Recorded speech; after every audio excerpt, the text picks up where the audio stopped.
Bapak Ibu yang dimuliakan Allah, ibu-ibu ada? Ada juga. Oh, ada tenda khusus ibu-ibu di luar. Cuman saya tak bisa menengok karena kaca ini. Kami dalam kaca. Ibu-ibu di luar menengok kami di dalam ini macam ikan dalam akuarium. Hebat masjid kita, kaca keliling.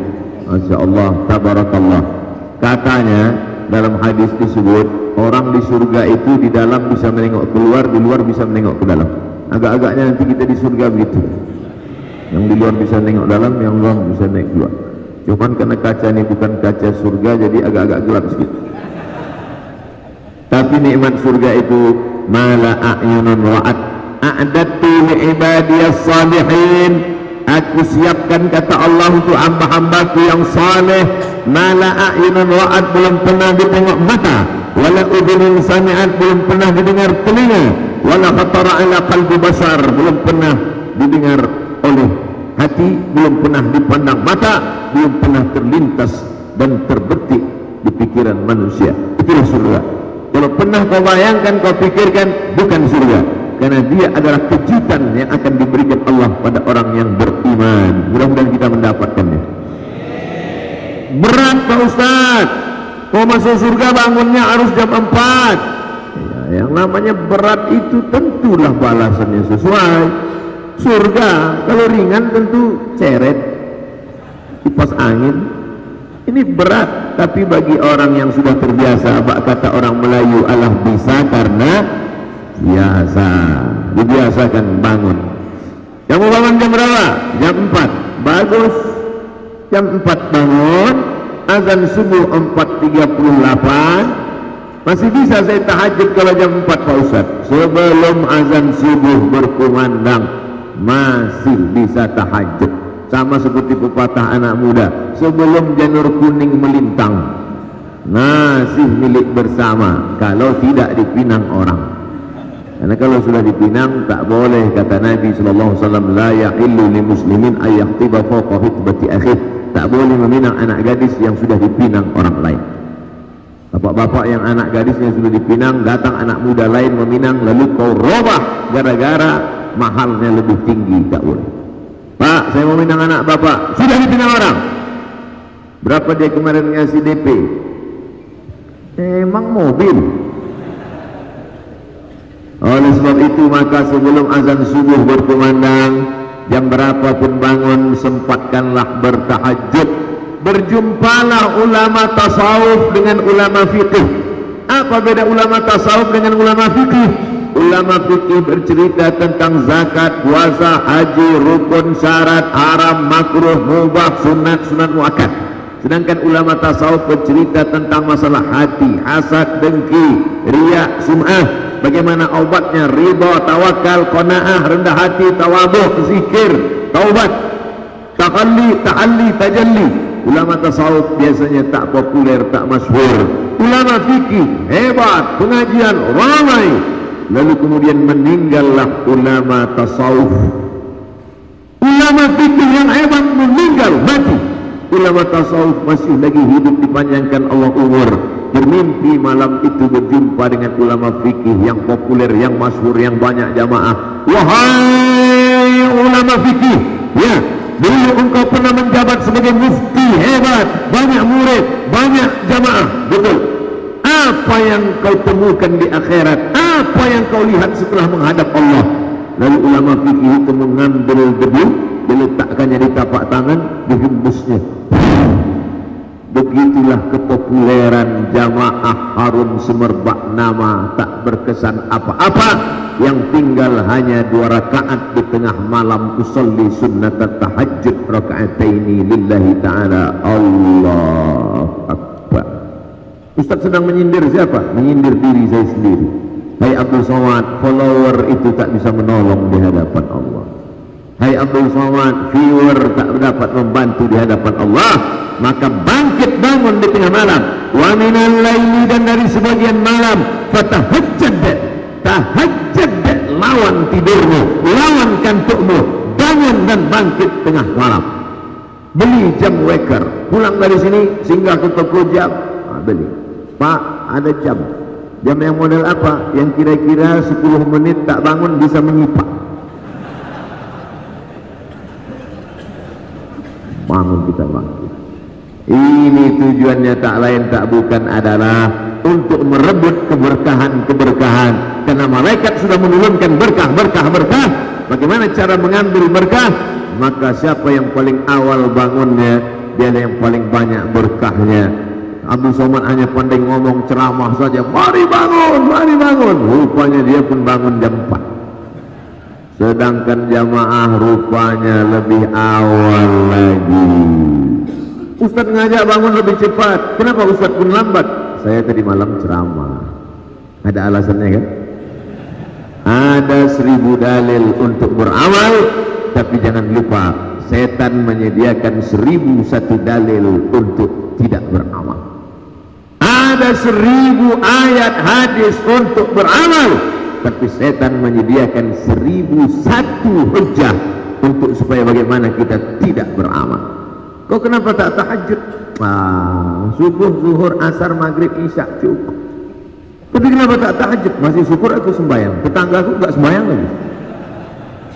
Setan selalu membisikkan, allazi waswisu fi sudurin nas minal jinnati wan nas. Ternyata yang berbisik ini bukan cuma setan, bukan cuma jin, tapi minal jinnati wan nas, manusia pun. Ente enggak usah terlalu rajin-rajin kali, enggak usah pakai tahajud, pakai witir, pakai sholat taubat. Sholat wajib aja, subuh, zuhur, asar, maghrib, isya, dah. Kita nanti masuk surga di emperan pun udah cukup lah. Apa yang di tengah-tengah kali? Kalau jumpa gini bagaimana? Hei setan, cukuplah kita mengajak orang berbuat baik. Kalau tak bisa untuk mengajak orang buat baik, jangan menghalangi orang buat baik. Betul? Oleh sebab itu maka selalu ada niat. Maka niat, azam, tekad kuat di bulan Muharram ini memang betul-betul hijrah. Hijrah dari apa? Hijrah dari maksiat kepada taat. Hijrah dari apa? Hijrah yang selama ini solat wajib saja, mulailah hijrah kepada melaksanakan solat sunat. Mandi dulu, paling bagus mandi malam. Tujuannya untuk apa? Terapi sehat. Tapi katanya Pak Ustaz, mandi malam itu nanti kena penyakit rematik, sakit tulang. Itu kalau malamnya habis maghrib. Bahkan ada sebagian orang habis maghrib mandi kulitnya biru-biru, dicubit setan. Tapi kalau mandinya sudah lewat jam 1 malam, itu justru terapi kesehatan, bagus, segar, air dingin. Jam 1, jam 2, jam 3, jam 4 sampai menjelang subuh, bagus. Dan manfaatnya lagi, innal malaikata tata'azza, sesungguhnya malaikat tersakiti dengan bau. Makanya kata Nabi, man akala basalan au qauman falyatazil masjidana hadha. Siapa yang makan bawang merah, makan bawang putih, jangan dekat-dekat masjid kami. Kenapa? Karena malaikat tersakiti dengan bau bawang itu. Habis makan bawang merah, bawang putih, masuk masjid, binas, malikin nas. Kawan di sebelah sholat, Allahu Akbar, nampaknya bawang. Oleh sebab itu maka tadi sebelum sholat sunat qabliyah, saya sholat sunat qabliyah, usolli sunat as-subuhi rak'ataini qabliyatan. Mau usolli, saya tengok Habib di sebelah naik ke atas, sebelum angkat tangan beliau ambil siwak. Sunnah. Laula an asyqa ala ummati, kalaulah tidak memberatkan bagi umatku, la amartuhum bisiwak, kusuruh mereka bersiwak inda kulli shalah. Setiap mau salat siwak, setiap mau salat siwak. Saya salat di Masjid Indragiri Hilir. Setiap saya ke masjid itu, kebetulan dari Dewan Juri Musabaqat Tilawatil Quran. Apa kata imamnya? Luruskan shaf, luruskan shaf. Sekarang barulah ditulis di baliho, ajak anak anda gosok gigi 3 kali sehari, makan pagi, makan siang, makan malam. 14 abad yang lalu Sayyidina wa Maulana wa Syafi'ina Muhammad sallallahu alaihi wasallam sudah mengajarkan tidak pakai baliho, karena waktu itu belum ada digital printing. sudah mengajarkan kami umatnya setiap mau sholat bersiwak gosok gigi, maka gigi yang paling bersih di dunia adalah gigi umat. Kenapa ragu? Berarti tak gosok gigi. Gigi paling bersih adalah umat Rasulullah sallallahu alaihi wasallam. Bangga kita ketika zaman itu umat primitif, tidak mengenal air, tidak tahu bersuci. Seandainya Nabi Muhammad SAW itu tinggal di tepi sungai Gangga, atau Nabi Muhammad itu tinggalnya di tepi sungai Nil, tidak heran karena banyak air.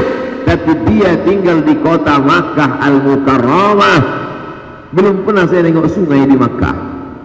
Tapi yang diajarkannya mau sholat wudhu pakai air, maaf cakap, mandi wajib pakai air, mandi hari Jumat sunat pakai air, di tempat yang tak ada air. Menunjukkan agama Islam bukan agama budaya, bukan agama yang dilahirkan oleh pikiran, tapi dari mana? Tanzilal azizir rahim, turun dari Allah subhanahu wa ta'ala. Ini memperkuat keyakinan keimanan kita. Kenapa mesti pakai kayu siwak? Ada orang mengatakan pakai kayu siwak karena ujungnya ada sabut-sabutnya. Kalau ujungnya pakai sabut, lebih banyak lagi sabutnya, sabut kelapa. Oh, karena di Makkah tak ada pokok kelapa, pakai rotan. Kenapa mesti pakai kayu siwak? Setelah diteliti, rupanya di dalam kayu siwak itu ada manfaat-manfaat lebih dari 100. Menghilangkan bau mulut, menghilangkan ulat gigi. Ulat-ulat gigi itu tak nampak, dia masuk di gigi. Dan salah satu yang ditakuti ulat gigi adalah kayu siwak. Makanya yang ada giginya sakit, nah, tunjukkan kayu.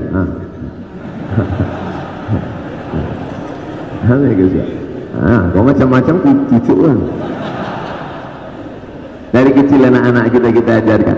Saya Pak Ustaz nggak mau pakai gosok gini Pak Ustaz. Sekarang sudah ada namanya pasta gigi siwak. Pakailah siwak F. Oh, ujung-ujungnya Ustaz mau jualannya. Saya tidak ada hubungan dengan perusahaan-perusahaan siwak ini, tapi saya ingin supaya umat Islam memajukan produk umat Islam. Karena kalau kau beli produk umat Islam, dia dapat untung, dia akan berzakat, dia akan bersedekah, dia akan menyediakan beasiswa untuk anak-anak umat Islam. Maka uang kita berputar di antara umat yang bersyahadat asyhadu an la ilaha illallah wa asyhadu anna muhammadan Rasulullah. Kalau satu kali pakai pasta gigi, kira-kira kalau sekali oles pasta gigi itu pagi berapa ya? Karena kita, sebetulnya agak mahal nih, tapi karena kita udah lama berkawan, 100 rupiah aja lah. 100 rupiah. Satu kali oles 100 rupiah. Kita penduduknya Bangka Belitung ada, anggaplah 1 juta. Satu kali oles 100 rupiah kali 1 juta penduduk berapa? Memang kalau pagi payah ngitung memang. Saya ulang sekali lagi. Satu kali oles sapu pasta gigi, sikat-sikat gigi 100 rupiah, kita penduduk ada 1 juta, maka sekali oles serentak orang Bangka Belitung mengoles 100 juta. 100 juta sudah bisa buat satu kelas. Jadi dalam 1 bulan sudah ada 1 juta sebulan 3 miliar uang umat Islam dari sekali oles. Makanya besok pakai siwak, maka uang beredar di antara umat Islam. 3M itu kalau dibelikan cincau, masukkan ke kolam renang kita ramai-ramai. Menyelam sambil minum cincau lah. Orang minum air. Saudara yang dimuliakan Allah Subhanahu. Jangan bayangkan sekarang menetes air dulu. Saudara yang dimuliakan Allah Subhanahu wa ta'ala. Oleh sebab itu maka ini adalah pelajaran penting bahwa kita mesti melaksanakan alaikum bisunnati, ikuti sunnahku wa sunnatil khulafa'ir rasyidin ikuti sunnah khulafa ar-rasyidin al-mahdiyyin min ba'di, setelah aku mati, kata Nabi, abdu 'alaiha bin nawazil, gigit pakai gigi geraham. Sunnah artinya kebiasaan. Sunnah kebiasaan. Ada misalnya bapak asal habis makan merokok, asal habis makan merokok, asal habis makan merokok, asal habis makan merokok, maka merokok itu adalah tapi bukan sunnah Nabi. Sunnah siapa? Sunnah bapak itu lah. Ada ibu-ibu asal mau pergi ke pasar pakai lipstik, asal mau pergi pakai lipstik, asal mau pergi pakai lipstik, maka pakai lipstik itu adalah sunnah, tapi bukan sunnah Nabi, sunnah mak-mak. Maka sunnah artinya kebiasaan.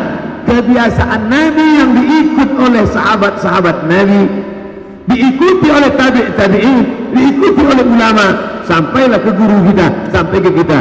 Itu sunnah. Cuman ada kadang orang ini ikut sunnah 20%, ada 50%, tapi ada yang sampai 100%. Sampai cara pakai pecinya, pakai bajunya, pakai tongkatnya, pakai cincinnya, mengikut sunnah. Coba tengok habaib-habaib pakai tongkat. Saya heran, kenapa habaib masih muda pakai tongkat? Ini yang style apa gaya-gaya aja? Rupanya Nabi SAW pakai tongkat, pakai cincin, mereka diletakkannya di kelingking. Kenapa mereka pakai cincin? Rupanya Nabi SAW pakai cincin di kelingking. Tertulis di situ ada Muhammad Rasulullah, karena Nabi pakai cincin di kelingking sekaligus stempel surat, karena Nabi tidak pakai tanda tangan, stempel, tulis Muhammad Rasulullah. Nabi tak mau mempersulit, yang permudah. Ya Rasulullah, hanya ada surat, mau stempel. Ini bisa ditiru Pak Bupati, kepala dinas, kepala badan, kepala kantor, buat stempel situ. Kalau bisa dipermudah, mengapa dipersulit? Dimudahkan urusan orang di dunia, maka dimudahkan Allah pula urusan kita di akhirat nanti. Urusan mati, sakratul maut, urusan pertanyaan mungkar nakir, urusan meniti titian shiratal mustaqim, urusan hisab amal. Makanya orang-orang yang suka-suka mempersulit urusan di dunia ini payah matinya.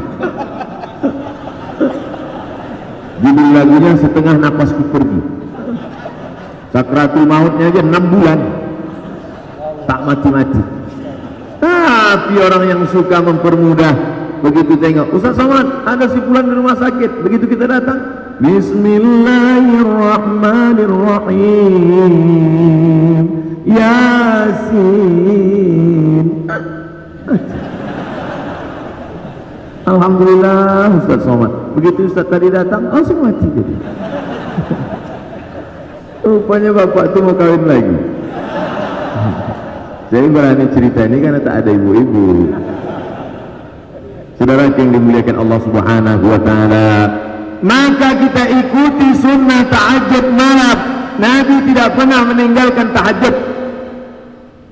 Hadis riwayat Sayyidatuna Aisyah radhiyallahu anha, Nabi tak pernah meninggalkan tahajud. Satu riwayat menyebut 11 rakaat, satu riwayat menyebut 13 rakaat. Tidak ada ikhtilaf. Yang mengatakan 11 rakaat, 8 rakaat tahajud, 3 rakaat witir. Yang mengatakan 13 rakaat, 8 rakaat tahajud, 3 witir, dimasukkannya qabliyah subuh. Karena qabliyah subuh itu juga masuk dari bagian salat malam, maka qabliyah subuh itu utama. Rakaat al-fajri 2 rakaat qabliyah subuh khairan minad dunya wa ma fiha, lebih baik daripada dunia dan seisinya.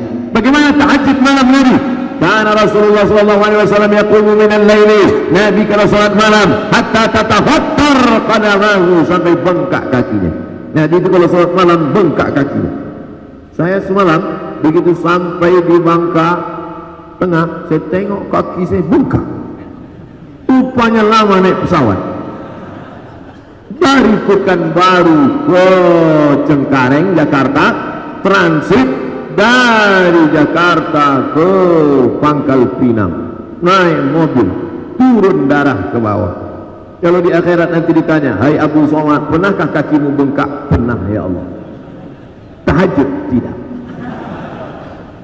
Kenapa kaki Nabi bengkak? Karena tegaknya lama. Kenapa tegaknya lama? Karena ayatnya panjang.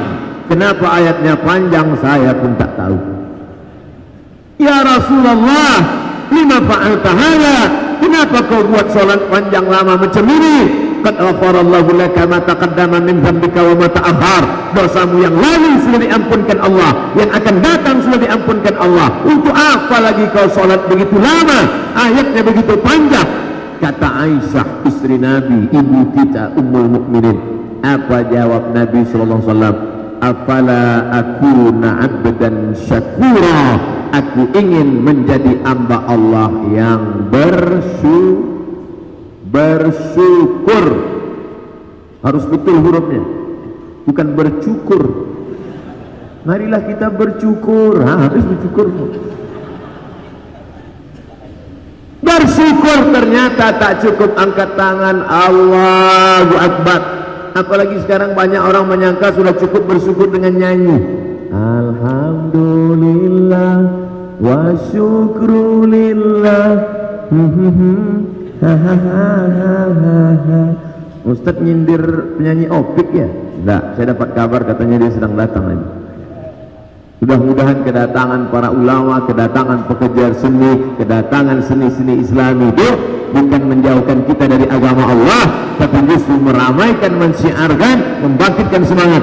Tapi setelah mereka pulang, ustadznya pulang, penyanyinya pulang, maka tetap kita ngaji kepada majelis-majelis guru-guru kita yang sudah saya sebutkan tadi, alumni dari Yawan, dari Ahqaf, dari Tarim, dari Hadramaut, dari Al-Azhar, dari Barabait, dari Gontor. Semua kita ramaikan majelis-majelis ilmu insyaallah. Amin. Janji? Jangan ada dusta di antara kita, apalagi janjinya di dalam masjid.